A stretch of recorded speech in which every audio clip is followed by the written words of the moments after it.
Hi, I'm Jeff Gorder. I've always been fascinated by history.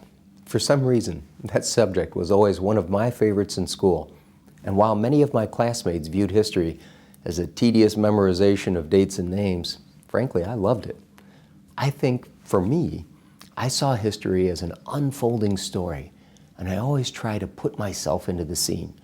What would it have been like to walk the streets of ancient Rome? What would I have felt sailing with the Pilgrims?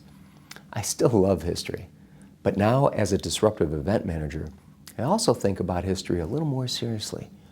What would I have done during the Chicago fire? How would I have felt after Kennedy was assassinated? What if I, like one of my uncles, had landed on Omaha Beach during D-Day? How would I react? Would I rise to the occasion, or would I crumble? As the saying goes, these are the times that try men and women's souls. You see, we don't have to go back to these kinds of major events to imagine these same challenges.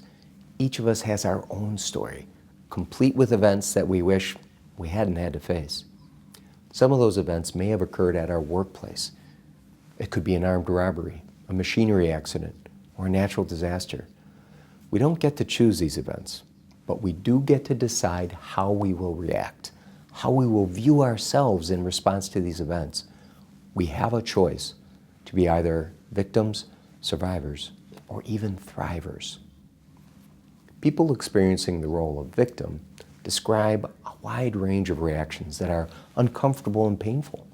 They have a sense of being stuck, of being helpless, feeling out of control. They're often angry, and yet there's often a sense of passivity about them as they're overwhelmed by the emotional content of what's going on.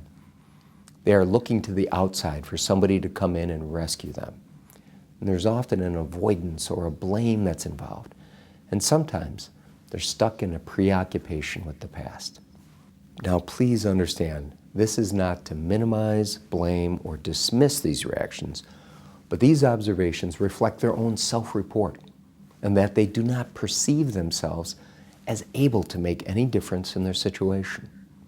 Survivors, on the other hand, have a sense of having gotten through it. They're beginning to take control back.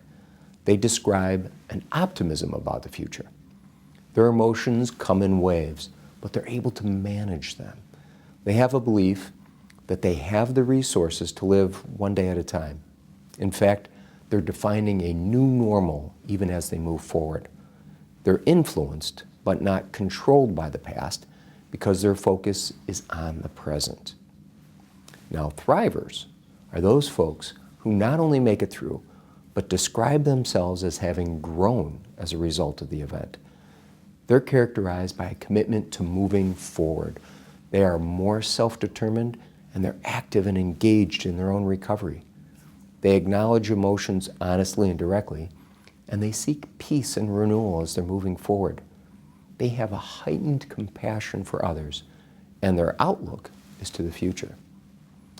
This might sound like a lofty response, but history, once again, is filled with examples, both large and small, of individuals, groups, companies that did just exactly that.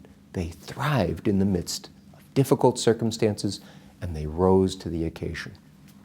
It was Winston Churchill who, at the height of one of the bombings in World War II, said, "We shall draw from the heart of suffering itself the means of inspiration and survival." The heart of suffering itself, the means for inspiration and survival. Our challenge, therefore, whether you are a business leader seeking to pull your team together after a tragic loss, a bank manager walking alongside your employees following a robbery, or even an R3 Continuum consultant going to a work site and delivering aid on a difficult day for those employees. Our challenge remains the same, to bring a message of hope and resilience that inspires people to tap into the best of each of them, their innate strength, and the indomitability of the human spirit. Thank you for watching this edition of Inside Crisis.